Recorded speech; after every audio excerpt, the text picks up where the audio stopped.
All right, guys, here we're talking about The Good Place, Season 1, Episode 8. All right, so this episode, I like that we have a little bit of introduction into the bad place. We're getting so deep and so interestingly into things that throw off all of the predictions and all of how stuff there can't works. be any good things. So, what is that gentleman who plays the bad place director? The guy from Parks and Rec. Yeah, what is his name? I can't remember his name. The guy from... Is it Krampus? What is he in? He's in one of those new movies. Krampus. He plays the father in that. But I like him. I like him a lot. He's good. I like him a lot. Him and Craig Robinson are in a TV show about they're like supernatural police. I can't remember what it's called. Whoa, okay. Like Poltergeisted or something. I don't know what it's called.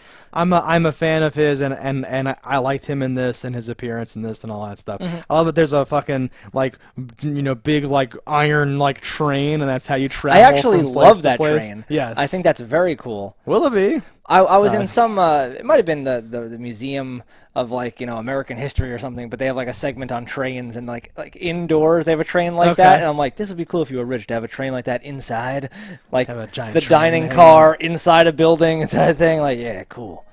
Yeah. There's a lot of jokes and things in there about stuff. Yes. Like how it's so bad and just keeps getting worse and worse. I love that the shirt he wears that plays off the story that gets told in the episode, and I'm like, wonder if that shirt's available on their website. Dress bitch. Yeah. Okay, right. So we're jumping all over the place, but totally yes. I love. She's famous down here. Come on, I can't wait and all that stuff. Yeah, it made me really wonder what exactly when you first meet them, it seems like hell might actually be kind of fun. It might be a cool little party place. Yeah, but then he says, I can't wait to torture you. Yeah, it goes into torture. It's like every time you think about how hot it is, it's going to get 1 degree hotter. Oh, I saw that. You thought about how hot it was. And I'm like, okay, so hell actually would be fucking horrible, it seems. Hell would be bad. It's just like the annoyingest shit all day, every day.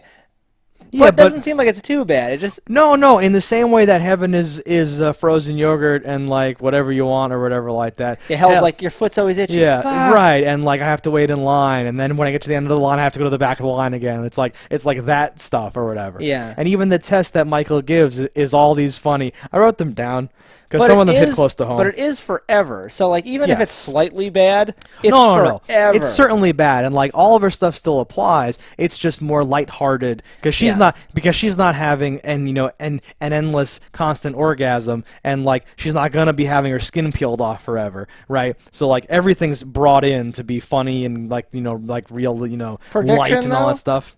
Prediction though, so I'm ready. Spoilers, so it ends where we find out the real the real her. We meet that Eleanor should be in Shellstrop. heaven is in the bad place in hell. And Michael, we find this out because Michael goes like, no, we're not done with her. She has blah blah. Come back. While this error is happening, we want to keep her. We want to sort it out. Yes. In that case, we're gonna keep the real one. Yes, we have her down here. Yes. And they're like, what? The real one? She comes out and shoots herself. Yep. I'm picturing she is such a good person. She goes, no. Yep. I'll stay. Totally. And you're exactly. Like, she won't have a problem with it or whatever. Yeah. Yeah, I know.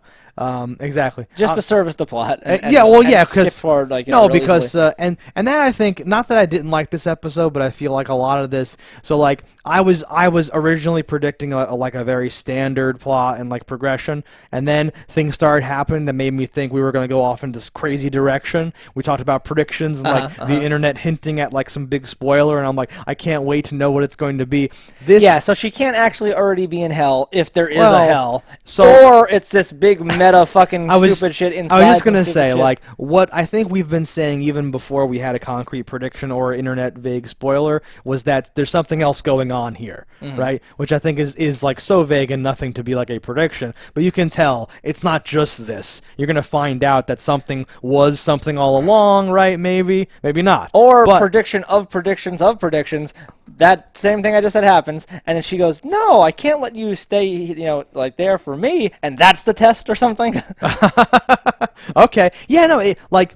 There's something going on, right? I don't know what it is. I don't know what's happening. It feels like it's some Transformer shit where it's more than meets the eye. Yeah, you feel like everything's there because of her. Maybe all the people are fake, or maybe they're all real too. Again, I like my thing is that I keep going back to the people are all learning like lessons or whatever. And it does seem like they are. And something about that feels like a thing. Because even Michael's learning, which throws the whole thing off from like, wait, how does that fit into play, right? And if this Trevor, the bad place, lieutenant. If he starts learning lessons, I'm gonna be like, what is happening here? Who is controlling all this? So what is your theory, that all these people are pieces of her? I have no idea Okay. what my actual theory is, because anything that we literally guess at this point Is wrong. Well, that's what I'm saying. Like, I'm always very conservative with my guesses or whatever, right? So like, this is the first time we've had a lot of new characters, or like one, at least totally new character come in, and the possibility of new characters opens up a lot of new things too. What I think is happening is something is constructing this, and like everyone is there to learn and like grow and change, and then maybe get reincarnated. I don't know, right? Something's going on. There's something going on. That's all I can say. I don't know what it is yet, though, because any of the people could be fake, or like the point of it, right? She might just be playing into someone else's like growth or like redemption, or maybe this is all perfectly put together for all these people to learn from each other. Even Soup Guy. I don't know, right? It's so out there. Definitely options.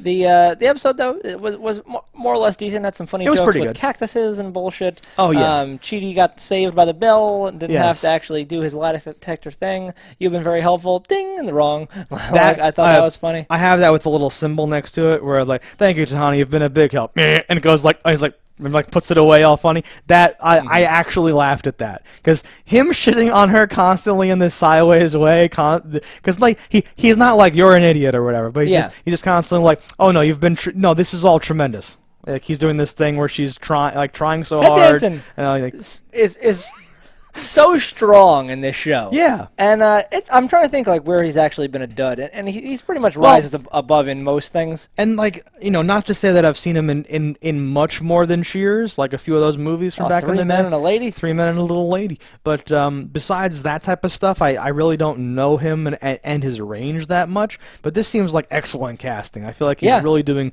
whatever when his hair went white, he got like more charismatic. Like.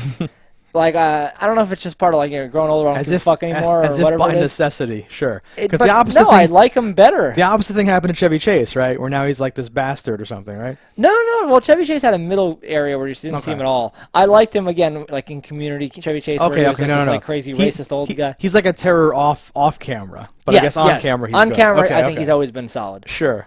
But yes, there's a lot, I think, to get him good on camera. Yes. Happening behind the scenes. Exactly. So it was very funny because earlier yesterday, before we watched this episode, we talked about microwaving fish in the office microwave. Yes. And it came into this episode. As one of the things that sends you to hell. And then I felt personally attacked because I like the Red Hot Chili Peppers. Yeah, you should go to hell. So I was like, what the fuck? Is that a thing? I thought everyone at least tolerated them and they were a safe, easy band to just but enjoy. The exact thing that sends you to hell was buying their albums, right? What did he say? I went to a concert. I think he said, did you buy like paying to see them perform or something like that, right? Yeah, but the other ones I'm on board with. Removing your socks on a commercial airline? Who would do that? And she says, who would do that? And then the whole thing about The Bachelor, and then to have, the Bad Place guy be like, we have to leave now, we're going to miss The Bachelor, or whatever. I'm like, all right, this is nice, how you're kind of turning all these joke stand-up comedy bits about going to hell into the real thing about hell and all that stuff.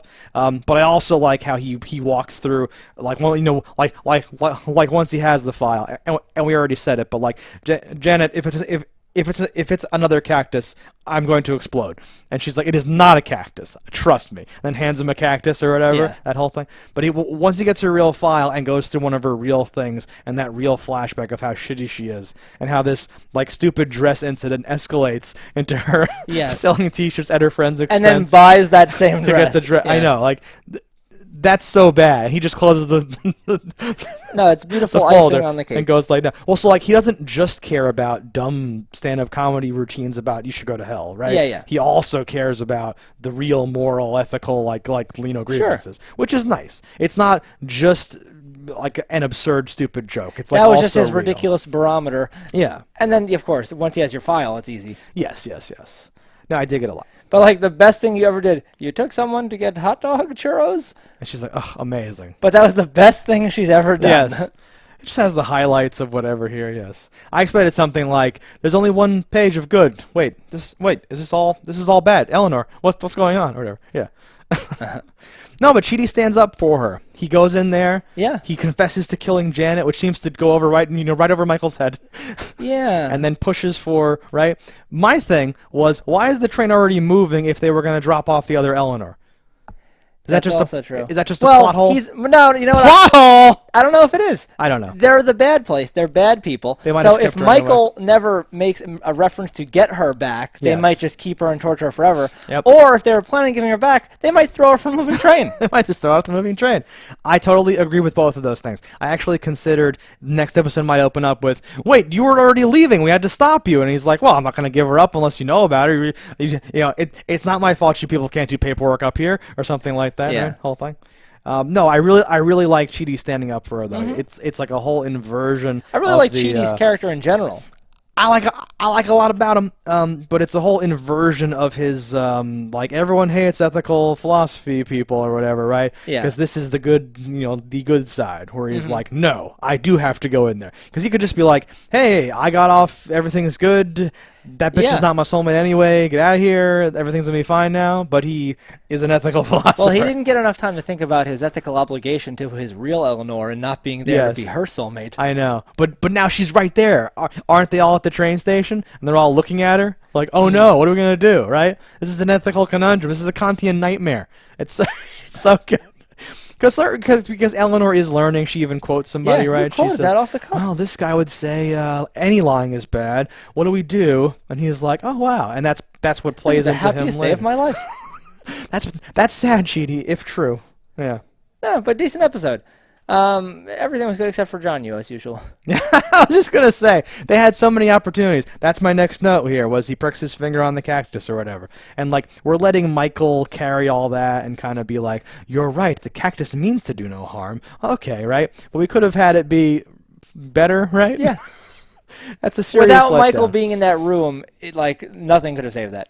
Well, of course. I don't think you could have had a Janet save. I don't think you could have any bullshit. I just said Jen, I liked him better when he's just a silent monk guy making noises. It's an oddly bad thing, right? So, I would like him to keep being just like the monk, because, now in his performance, you can tell there's a difference where he's a goofball, right? He should still come off like a monk to everyone else, and then later be like, hey, how'd you manage that? And he was like, I just kept thinking this, right? Nala from The Lion King, and then he can explain why he did this dumb thing by thinking of something really stupid or whatever, right? That just happened to work out and luck his way into it or something. Yeah, because it doesn't even seem like he'd be able to luck his way into things with how dumb he is. I just like cactuses or whatever. I didn't know cactuses were sharp, and they go, what? Because it would have seemed like his whole plan was to touch the cactus. I thought they were fuzzy Some and inched weird their way thing. along tables. Yeah. That's a caterpillar. Oh no, cactus pillar. Oh, that's not even a thing. And do a whole right. You could do a, yeah. No, it's like it's a weirdly bad thing for the show to have, given how good a lot of the other things. Everyone else's performance, I think, is very, very on point and good and equal across the board. But he drags it down. He irks me. He in he a way. vexes me A deeply. little bit. Yeah. That's kind of everything that happens. I think buttons. prediction. You're eventually gonna love Jianyu. I don't think so. I know. I'm hoping I just- prediction is he goes to hell. I just want it to happen. Yeah. We'll see though. So still, literally anything could happen. We're right in the prime of anything can happen territory. Definitely. So we've talked a little Is this about a 10 episode predictions, season? and that's I don't know, No, 14, 12, 18? I don't know. 12 or 13 maybe.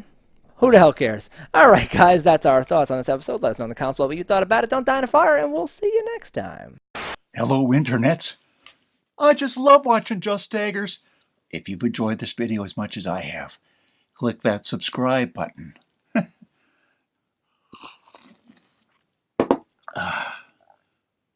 Peace out, homies.